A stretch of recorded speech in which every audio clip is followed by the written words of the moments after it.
जय हिंद मेरे दोस्तों, आपका स्वागत है आपके अपने YouTube चैनल प्रीतम अकाडमी परिवार में। और मैं हूं सूरज कुमार। तो कैसे हैं आप लोग? आई होप कि आप लोग अच्छे होंगे, साथ ही साथ स्वस्थ होंगे। तो बेसिकली आपकी प्रीतम अकाडमी 90 दिन 90 क्वेश्चंस के नाम पर एक क्रैश कोर्स चला रही है।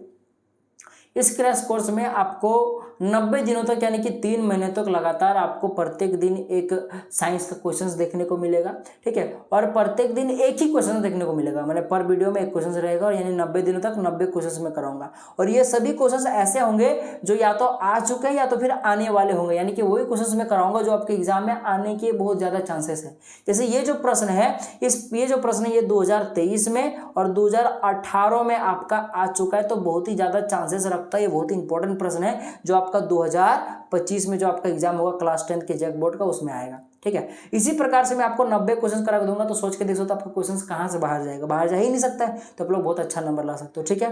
तो खैर ये हमारा इस 90 दिन 90 क्वेश्चन क्रैश कोर्स का पार्ट नंबर 1 वाला वीडियो है, ठीक है। यानी कि ये मेरा पहला प्रश्न है। हाँ, क्वेश्चन नंबर पे ध्यान मत दीजिएगा, भले 2 लिखा हुआ है, परंतु ये पहला नंबर का क्वेश्चन है। और इसी प्रकार से मैं आपको 90 क्वेश्चन कराऊंगा, उससे ज्यादा भी हो सकता है, ठीक है। जरूरत पड़े तो मुझे कम भी करना पड़ सकता है। खैर इससे रिलेटेड मैंने इस कोर्स से रिलेटेड 90 दिन 90 क्वेश्चन वाला क्रैश कोर्स से रिलेटेड मैंने आपको जब मैथ वाला वीडियो लिया था, हाँ ये जो क्रैश कोर्स सिर्फ साइंस के लिए ही नहीं, मैथ का भी है। मैथ के मैंने इससे पहले एक वीडियो डाला हुआ है, तो आप लोग मैथ वाला जाकर जरूर देख सकते हो, ठीक है। मैथ वाला मैंने एक वीडियो डाल दिया है। मैथ में भी आपको पर डे क्वेश्चन देखने को मिलेगा, यानी कुल मिलाकर मैं बात करूँ तो रोज आपको एक मैथ का और एक साइंस का आपको देखने को वीडियो जरूर मिलेगा। और एसएसटी का भी आपको फ्रीक्वेंटली देखने को जरूर मिलेगा, ठीक है।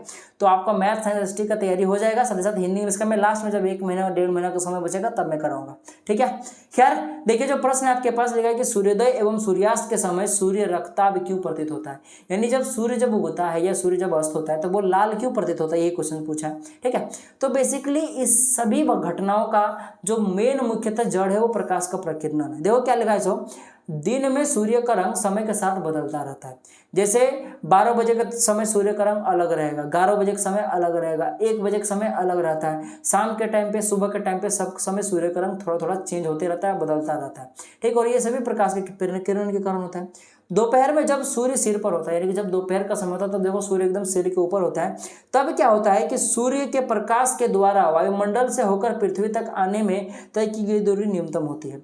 परंतु सूर्यास्त के समय सूर्य के प्रकाश को पृथ्वी तक आने में अधिक दूरी तय करनी पड़ती है, ठीक है। तो देखो कहने का तात्पर्य ये कि इस डायग्राम को देखोगे तो समझ जाओगे। बेसिकली ये मान लो आपका पृथ्वी का सतह है और उसके ऊपर में ये आपका वायुमंडल है। तो देख सकते हो जब सूर्य ऊपर में होता है, सिर पर होता है, मान लो कि आप यहाँ पे हो, ठीक है, ये आप हो, यहाँ पे आप हो, ठीक है।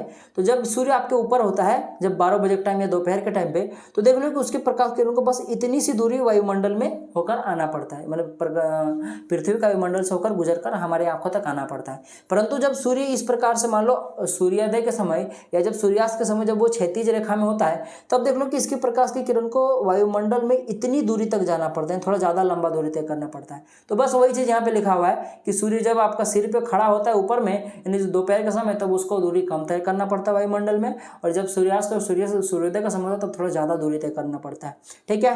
तो देखो प्रकाश को पृथ्वी तक आने के क्रम में वायुमंडल में मौजूद तो अत्यधिक सूक्ष्म कणों से होकर गुजरना पड़ता है, ठीक है, जो मुख्य रूप से नीले रंग को प्रकिरणित कर देता है, ठीक है। यानी कि क्या होता है, देख लो जब सूर्य जब ऊपर में होता है, जब एकदम दोपहर के समय में, तब देख लो कि वो कम वायुमंडल से होकर गुजरता है, यानी कि ज़्यादा दूरी उसको वायुमंडल में तय करना नहीं पड़ता है।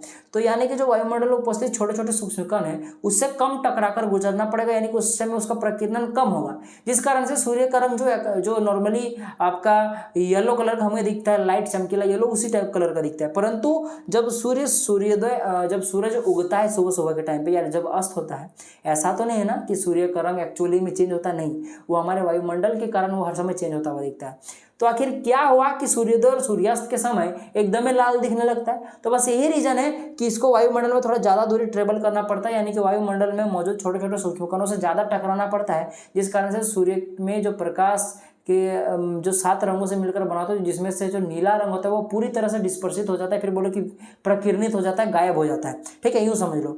परंतु जैसे ही आपका प्रकिरणित होता है उसमें से जो आपका हमारे आंखों तक रंग आता है वो मुख्यतः लाल होता है। वही चीज़ लिखा हुआ है कि अतः जो बचा हुआ प्रकाश हमारी आंखों तक पहुंचता है उसमें से मुख्य रूप से लाल ही होता है और इसी कारण से सूर्योदय और सूर्यास्त के समय सूर्य रक्ता प्रतीत होता है।